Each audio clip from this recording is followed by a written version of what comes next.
Have the 76ers been able to fix their biggest problem they were facing heading into this offseason?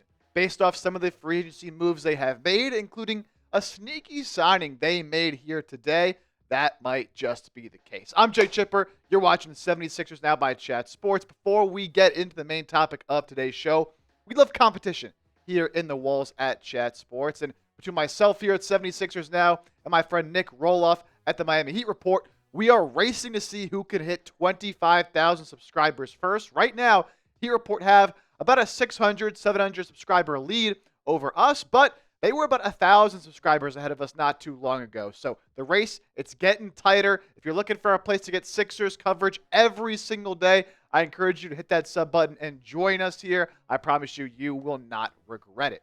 So let's get into the first signing the Sixers made just a few hours ago here. Shams Charania breaking the news. The Sixers signing former Spurs and Hawks forward Dominick Barlow on a two-way NBA contract. So not a standard roster spot here for Barlow, but he will be joining the organization nonetheless, filling up one of the Sixers' three two-way spots. In order to make room for Dominick Barlow, the Sixers did release Alex Reese, who was on a two-way deal. Played well for the Sixers at points last year, but I think an upgrade here with Dominick Barlow. More on the player here, 6'9", 221 pounds with a 7'3" wingspan. So Sixers fans are going to be happy, I already know, with the size profile and the potential skill set he can bring. Also just 22 years old. So a young player who fits that mold of that forward position that the Sixers have been prioritizing since letting Guerschon Yabusele walk. Did attend St. Joe's Prep in Philadelphia, born in Jersey. Attended St. Joe's Prep. Did not actually attend or play basketball in college. Played for the Overtime Elite program, which back in the 2022 time, a lot of players were doing. Went undrafted into the 2022 NBA draft, but was picked up by the San Antonio Spurs. Spent 2 seasons there before spending last season with the Atlanta Hawks. And certainly his NBA career, nothing special, nothing to write home about, but with, again, his height, his skill set, and the emerging role he's had on some of these teams in the past couple of years, it's a good depth signing, somebody that I think could have made a regular roster somewhere else. But again, the numbers, 4 points, 3 rebounds, career 52% shooter from the field. And you can see not a great three-point shooter as well. But, with some of the signings Philadelphia has made, Trendon Watford, they bring in Jabari Walker as well on a two-way. I think this kind of skill set on a two-way deal, and it's very low risk. And you get in a young player who is athletic with, again, the size, the wingspan. He plays very well in the paint.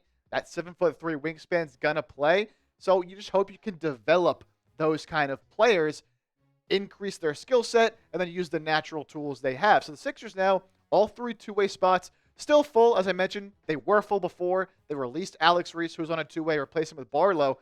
Now joining Hunter Salas as well as Jabari Walker, on those two-way deals. So all the spots filled up. I imagine these 3 will be the 3 heading into next season. I don't think any of these guys are in danger of losing those two-way spots. I did see some people say they kind of wish Judah Mintz got that less two-way deal. But look, Philadelphia clearly prioritizing bringing in guys with size who can play that 4 position, especially after losing Guerschon. So this brings me back to the main topic and the main question I posed at the top of today's show. Have the Sixers fixed their biggest problem?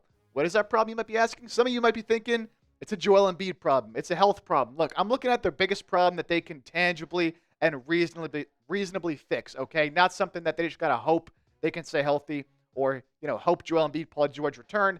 Their biggest problem that they can reasonably fix that hurt them last season. And that problem was rebounding and size in general, right? Now, of course, it has to do a little bit with Embiid not being on the roster, or not playing a whole lot, but look, even with Embiid out there on the floor, this was still an issue for Philadelphia. They were 30th in the NBA in rebounds per game at 38.9. If you don't know, there's only 30 teams in the NBA, okay? So dead last. 25th in opponent rebounds per game. And then dead last in rebounding percentage, dead last in defensive rebounding percentage. It was a big issue for Philadelphia in large part because they didn't have the personnel and the size at the 4 spot to help out some of their big men when it came to rebounding. Joel Embiid obviously hobbled wasn't able to rebound the level he was able to before. You're running Paul George at the 4, Kelly Oubre at the 4. They're just not natural 4s, right? Gershon Yabusele could do a little bit down there, but not a tremendous rebounder. Adem Bona was a rookie. Andre Drummond was in and out of the lineup and wasn't as effective, so it was a big issue. So the Sixers this offseason did seem to prioritize bringing in new players at that 4 spot to help with this issue. We mentioned Dominick Barlow and Jabari Walker on two-way deals. Look, yes, they're two-way contracts, but I think both of these guys will end up playing decent minutes for Philadelphia, especially Jabari Walker.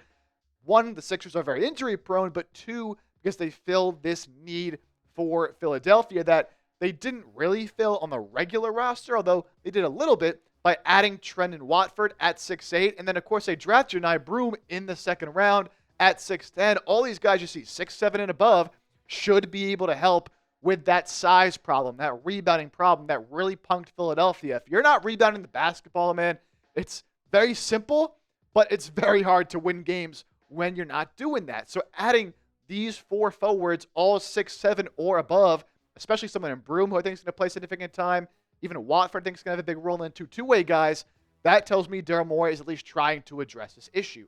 Plus, VJ Edgecombe, I know he's a guard. I know he's 6'4", 6'5" on a good day, but with the way he plays, with his athleticism, we saw it in his first summer league game, he does attack the glass, had 10 rebounds in that opening game, and attacks both sides of the glass, offensive, defensive, and especially once he's playing with this regular Sixers roster, I think that'll be a big part of his role is getting those loose balls, being scrappy, attacking the offensive glass, right? And the Sixers are going to desperately need that. So I think VJ will help in that regard, despite being a smaller player. Adem Bona entering year 2 now. Can he be even better than he was last year? Because, again, as a rookie, as a second-round pick, yeah, he had his good moments, but had a lot of bad moments as well, right? So I'm looking for Adem Bona as well to improve in that regard, become a better rebounder, a more fundamental rebounder, because he's got the athleticism, right, to go up, get boards, even though he's a little bit shorter, about 6'8", 6'9".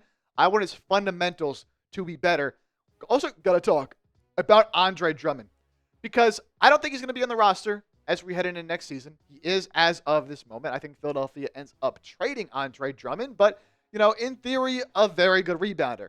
Last year was not really the case. Now, still does do that at a pretty high level, not the all-time rebounder he once was, but is he able to bounce back this season potentially and help the Sixers in that regard? I think he was brought in for that reason. Unfortunately, it just did not pan out. And then, of course, as I mentioned before, Joel Embiid, what kind of version do we get of him? I imagine even if he's a little more healthy than we've seen in the past really season and a half, how much of a priority is he going to be placing on rebounding the basketball, and how much is he going to want to save himself and save his knees and his body for the offensive end of the floor and really putting in points as opposed to rebounding the basketball? So I think it's going to be a gang effort, but with the bodies the Sixers brought in, I think they're at least trying to address the issue. But again, brings back to the original question. Did they fix it? It's a simple yes or no. Have the Sixers solved their rebounding issue? And while I like what they've done, especially on the margins, right, didn't have a lot to work with this offseason, didn't have too much flexibility to bring in super impactful players, so I like what they've done on the margins. In the second round of the NBA draft, bringing in Johni Broome, signing these guys to minimums in 2 ways. They're getting creative with ways to address this issue, and I'm glad they identified it and are attacking it in the best way they can. But unfortunately, I think the best way they can just isn't going to be enough to really see a significant upgrade. Are they going to be the worst rebounding team in the league again? I don't think so. I think they'll be a little bit better, but I think they're still going to be, at least with the way the roster is currently constructed, a below average rebounding team. So although the signings are certainly intriguing, and there's potential there, a lot of them are lower level guys that have to prove they can get it done at this level, playing bigger minutes. So I'm going to say right now, I don't think the issue has been fixed. I don't think they've done enough to completely fix the issue. I think they'll be a little bit better, and at the very least, they are trying and throwing darts at the board, hoping one can stick. What say you? Did the Sixers do enough to fix their rebounding issue with the additions they have made this offseason? Do you think that will be a strength for this team? Do you think they'll be at least average? Will they just be bad once again? Let me know Did they do enough? Give me a yes or no down in the comment section. Real quick before we hop on out here, got some news before was putting this show together. The NBA Cup groups have been drawn. It's a random drawing. Of course, there is 3 groups per conference, 5 teams per group. The Sixers will be in East Group B with the Boston Celtics, Detroit Pistons, Orlando Magic, and Brooklyn Nets. So we look ahead to the NBA Cup starting, I think, around November, going into December. That'll be the group they play. Of course, the winner of each group does advance to the knockout stage, the playoff stage, along with one wildcard team from each conference. So you can see the full groups here listed on the screen. Sixers with the Celtics, Pistons, Magic, a pretty competitive group there. Brooklyn, going to be pretty bad. But that is what their NBA Cup opponents will be.